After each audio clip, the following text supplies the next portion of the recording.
ओम शांति। तुम्हें यही चिंता रहे कि हम कैसे सबको सुखधाम का रास्ता बताएं, सबको पता पड़े कि यही पुरुषोत्तम बनने का संगम युग है। माना ये चिंता लगी रहे, कैसे मैं सबको सुखधाम का रास्ता बताऊं, कैसे उन्हें ये पता चले कि ये कौन सा युग है, कैसे उन्हें ये पता चले कि भगवान आया हुआ है। कैसे ये चिंता लगना, माना दूसरों के कल्याण की चिंता लगना, दूसरों को भी वो प्राप्ति होनी चाहिए जो मुझे हुई है, ये फिक्र होना, ये शुभ फिक्र है, ये बहुत अच्छी फिक्र है, ये बहुत अच्छी चिंता है। ये दुख वाली चिंता नहीं है, ये सुख वाली चिंता है, जिसमें आप दूसरों का सुख सोचेंगे, उन्हें सुखधाम के लिए आगे बढ़ने के लिए वो रास्ता बताएंगे, जिसमें आप दूसरों को भगवान से मिलाएंगे, जो आपको मिल रहा है वो उन्हें दिलाएंगे। ये चिंता होना। कई बार हम अपने जंजालों में फंसे फंसे दूसरों की प्राप्तियों को नजरअंदाज कर देते हैं, अपनी ही समस्याओं में हैं, अपने ही संकल्पों में हैं, तो ये भूल जाते हैं हमारा कर्तव्य क्या है। माना इतना बड़ा खजाना अगर आपको मिला है तो क्या सिर्फ अपनी ही समस्याएं दूर करने के लिए मिला है, या पूरे विश्व को उस पिता से मिलाने के लिए मिला है, माना जो आपको मिला है।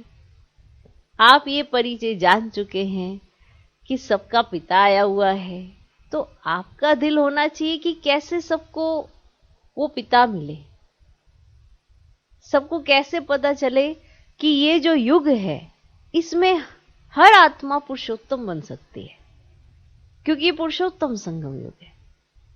तो ये वाली चिंता कैसे मैं करके रास्ता बताऊं।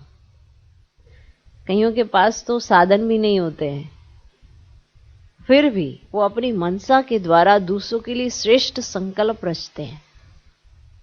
उससे वो अपना भाग्य तो बनाते ही हैं, पर दूसरों के भाग्य की चिंता रहती है। कैसे वो श्रेष्ठ संकल्पों से दूसरों का भविष्य बना देते हैं, कैसे अच्छा अच्छा सोच के दूसरों को परमात्मा से मिला देते हैं। माना अपने जीवन को श्रेष्ठ तो बनाया ही, पर अपने जीवन का उदाहरण देकर, अपने जीवन का अनुभव देकर दूसरों का उमंग उत्साह बढ़ा सकते हैं। कैसे माना हम सुखधाम का रास्ता बताएं, ये एक चिंता, ये एक फिक्र कि कितने ही बच्चे अभी उस माता पिता से दूर हैं। जिन माता पिता की पालना का सुख हम ले रहे हैं, उन माता पिता से वो बच्चे दूर हैं। जब ये फीलिंग आएगी तो चिंता लगेगी ना, तब आएगा कि अरे अपने पास तो सुख ही सुख है। उनको देखो जिनके पास सुख नहीं है, उनको रास्ता चाहिए। हमको तो पता पड़ गया कि मनुष्य से देवता कैसे बनना है, ब्राह्मण से फरिश्ता कैसे बनना है, नर से नारायण कैसे बनना है। आप उनका सोचो जिनको पता ही नहीं चला है। वो अपने जीवन में कितनी उधेड़ बुंद में है, छोटी छोटी बातों पे कितने परेशान हो जाते होंगे, कितने दुखी हो जाते होंगे, लेकिन उन्हें ये नहीं पता चलता कि हमें करना क्या है। तो आज हम मनसा वाचा कर्मणा कैसे दूसरे का उमंग उत्साह बढ़ा सकते हैं। क्योंकि देखो समय ऐसा है कि आपको किसी को अपने घर भी नहीं बुलाना है, सेंटर पे भी नहीं जाना है, सब आपको मनसा सेवा करनी है, और अगर साधन है तो उसके द्वारा वाचा सेवा करनी है।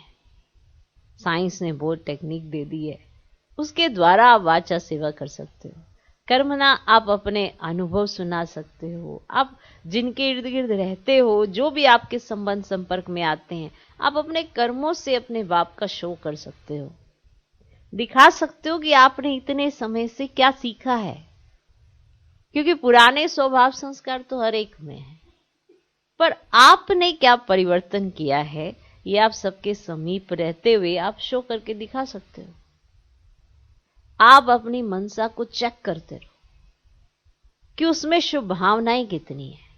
सिर्फ कहने मात्र नहीं, आपके अंदर उठने वाला व्यर्थ आपकी शुभ भावनाओं को खत्म कर देता है। तो व्यर्थ खत्म है, जरूर चेक करना। अगर व्यर्थ है मन में तो समर्थ की गति कम है, तो फिर मनसा सेवा कैसे होगी।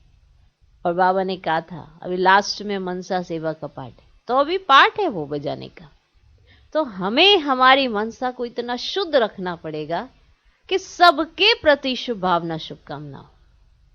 इसीलिए बाबा कहते कि आप ये सोचो कैसे कैसे आपने चिंतन करना है, कैसे सबको सुखधाम का रास्ता बताना है। तो ये चिंता लगी रहनी चाहिए। तो अभी की चिंता ये जरूर होनी चाहिए कि मेरी मनसा कैसी है। मेरी मनसा में सबके प्रति शुभ भावना शुभकामना है, तो उसमें उठने वाले हर समर्थ संकल्प सब तक पहुंचेंगे।